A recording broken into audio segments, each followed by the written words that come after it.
IVM. Hi, I'm Utsav, a behavior researcher by training and a slow traveler by passion. Postcards from Nowhere is a travel podcast where I condense a decade of travel experiences and explore not just the where, but also the why and how to travel. My stories emerged from slow traveling the less explored parts of the world: Bosnia and Herzegovina, Armenia, Uzbekistan, and even China.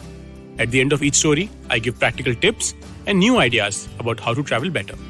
This week, we make our way to the well-known Lal Bagh Botanical Gardens in Bangalore, and I will tell you about its connections with the Mount Everest and volcanoes. This is one of the most important commercially grown crops in Bangalore, and there is a great scope for its extension. Rome Beauty, Cox's Orange Poppin, Jonathan, and Cleopatra have been found to do well here. There is hardly any crop that is as profitable as the Rome Beauty. He goes on to list 54 varieties of this crop that had been grown in Bangalore. The crop, which may come as a surprise to any Bangalorean, is actually the apple, even though all the apples you see in the city today are imported ones. The man who I quoted earlier was Hirehalli Chennaiya Javaraya, and he went on to become the director of horticulture for Mysore state. But one thing which is central to both apples and Javaraya is a very well-known but barely understood part of Bangalore. It's Lal Bagh, the 240 acres botanical garden in the heart of the city. So what's so great about a botanical garden that it merits an episode of its own? Sample this. It's been the site of a war. It has a connection to Mount Everest and a very, very old connection to the human race. Sit back and relax and dive into the wonderful story of Lal Bagh. In the early 1900s, remains of numerous archaeological burials were discovered in Lal Bagh. These relics, including potsherds and large urns, were characteristic of the early Iron Age period, approximately 1800 to 3000 years old. But Lal Bagh as we know it today came into being in the 1700s, thanks to the iconic rulers of the Mysore state, Hyder Ali and his more famous son, Tipu Sultan. They set up the gardens, and the story goes that when Tipu the child was brought to the garden, he saw a profusion of roses and exclaimed, "Lal Bagh, Lal Bagh!" And so the name Lal Bagh was given to all of Hyder's gardens, including the one in their capital, Srirangapatna. Right from its early days, it became home to a number of exotic and unusual plants brought from around the world. Hyder brought in plants from Delhi, Multan, and Lahore, but Tipu went one step further. He sourced them from Mauritius, Turkey, Persia, and even parts of Africa. In 1785, he wrote several times to Mir Kazim, his commercial agent in Muscat, asking him to send young date palms, almond, and pistachio samplings. But Tipu eventually lost control of his kingdom to the British. In Lal Bagh too, he stationed his troops and attacked the British to save the fort. But his efforts proved futile, and Mysore fell. One tiny piece of history which still stands today is a mango tree within the southernmost rectangular plot, which is said to have been planted over 200 years ago, while Tipu Sultan was still alive. But as the garden moved into the hands of the British, they chose to expand them further, albeit in British style. They converted these into a botanical garden with a mixed-use plan. Imagine how different Lal Bagh looked then. 3 acres was under potato cultivation, 2 acres was under grapevines to make wine, and a part of the garden was even converted into pasture land for sheep to graze. Through a strange turn of events, Lal Bagh came to be owned by Major Gilbert Waugh, who was then a barrack master in Bangalore. Gilbert's elder son, Andrew Waugh, was an army officer and a surveyor who was part of the Great Trigonometric Survey. The aim was to survey the entire Indian subcontinent with scientific precision. One of the many accomplishments of the survey was to measure the heights of the Himalayan peaks. Gilbert's son had succeeded George Everest as the surveyor of India and is credited with having named the peak after his predecessor. The British continued to add to the diversity of species in Lal Bagh. Clematis from Greece, oil palms from West Africa, silk rubber from Indonesia, khat from Yemen, fish poison tree from Sri Lanka, black thorn from Australia, and so many more.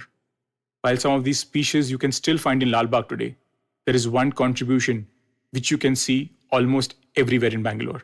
And much like Malleshwaram in the last episode, this too has the German connection.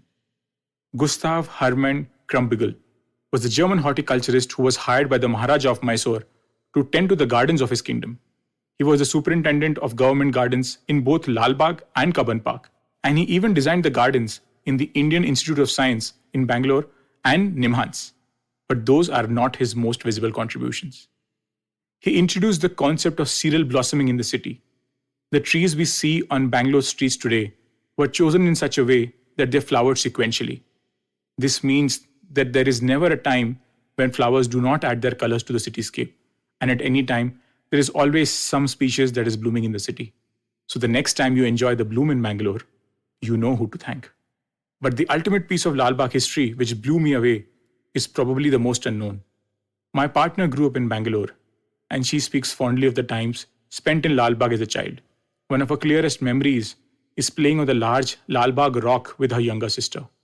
Those were simpler times, and there weren't a lot of activities for kids to do, and the Lal Bagh rock was one of their favorite spots. But this is no ordinary rock. It has outlasted the following: the British rule, the princely state of Mysore, the reign of the Kempegowdas, and even the early Iron Age, whose remains have been found in Lal Bagh. The rock is 3 billion years old. I will repeat that if your jaw hasn't dropped already. 3 billion years old. To put that in context, the Earth itself is 4.5 billion years old, and we modern humans have been around for a mere 250,000 years. This means that the Lal Bagh rock comes from a time when the Earth was still undergoing major volcanic activity and witnessing the beginning of tectonic upheavals. I honestly find it astounding that such an ancient piece of history is a mere cab ride away from our homes in Bangalore. This is the last episode in the series Exploring Your Backyard, and I felt it's a fitting end. Over the last few weeks, I've had the joy and privilege to bring our cities back into your consciousness. While the stories from this series will fade away with time, what I hope stays with you is the idea that we need to nurture and care for our heritage and make them a part of our lived existence. Just like the Lal Bagh rock stays strong in the memory of my partner, I hope that our coming generations too will find a way to create memories with our heritage.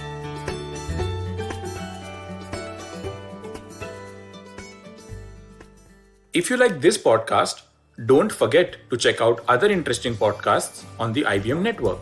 You can listen to us on the IVM Podcast app or ivmpodcast.com. You can also follow us on our social media. We are at IVM Podcasts on Twitter and Instagram. If you want to reach out to me, I am Utsav Memory on Twitter and YVTravel42 on Instagram.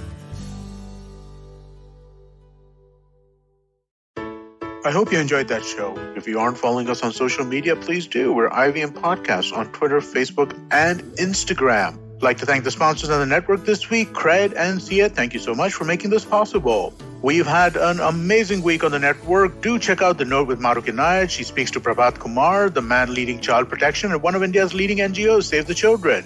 On The Habit Coach, Ashton was joined by Rajat Mittal Shah to talk about some superfoods in Ayurveda like turmeric and ashwagandha. On Paisa Vaisa, host Anupam Gupta has a digital gold special in 2 parts, one with Ashraf Rizvi, founder and CEO of Digital Swiss Gold, and Gilded, and one with Deepak Abbott, co-founder of India Gold. Listen to the first part of the Father's Day special of Agla Station Adulthood with Natasha and her father, Dr. Vipul Roy Rathod. You should also check out Cyrus Says' episode with Mukul Chadda. He talks about upcoming shows Sunflower and Sherni. Our Kannada podcast, Thale Artist, celebrates 100 episodes, and we had a reunion of hosts Pawan, Ganesh, and Surya who shared their favorite moments from the past. Shiva Mehta is back with the second season of Smile India. The show is available in both English and Hindi. On this episode, she talks about the conversion from bag teas to bagless ones and how we should ditch the plastic and have a great tea experience. And with that, I hope to see you again next week.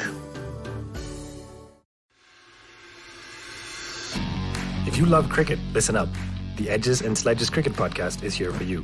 Hosted by DJ, Varun, and me, Ashwin, we bring a fun, fresh fan's point of view to talking all things cricket. Sometimes it's just the 3 of us, sometimes we have guests, including current and former international cricketers. For new episodes every week, check out the Edges and Sledges Cricket Podcast on the IVM app, website, or wherever you get your podcasts.